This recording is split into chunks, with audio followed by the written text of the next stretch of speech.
At the bottom of the Butte Montmartre lies a territory with indefinite boundaries, which used to be called Lower Montmartre.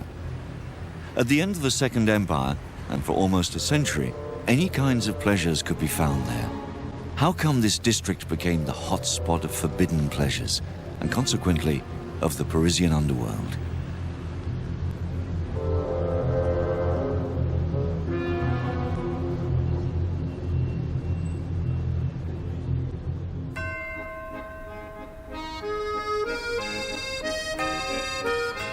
Similarly, how come a handful of unknown painters coming from all over Europe magically transformed the Butte Montmartre into a mecca of 20th century artistic avant-garde?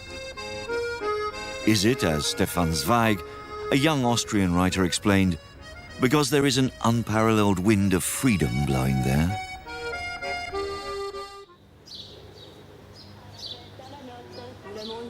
It was the living heart of old Montmartre, with its dozens of eating houses and popular bars, which all bore picturesque names such as the Frank Drinker, the Auvergne Consulate, and the Hunter's Bugle.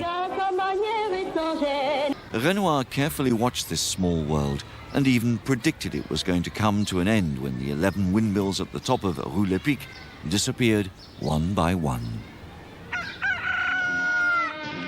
One of these mills had become famous in 1830 when its miller, named Nicolas Charles Debré, had the idea of transforming the mill into a dance hall and called it Bal du Moulin de la Galette. Renoir immortalized it in 1876 in one of his most famous paintings.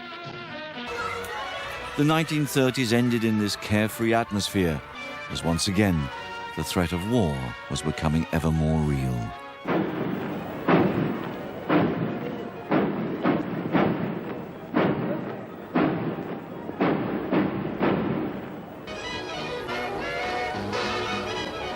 But at the end of the 1950s, as prosperity was back, nightlife Montmartre unfortunately started to decline, unable to find new pleasures.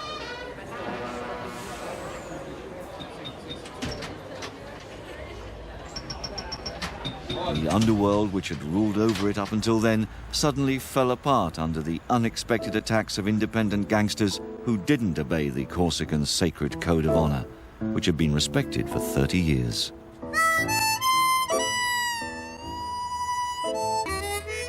Today, crowds of visitors from all over the world still flock to Montmartre. But what are they looking for? Maybe just a whiff of nostalgia peopled with ghosts, which has been blowing over Montmartre for a century already. Que sont devenues les fortifications et les petits bistrots des barrières?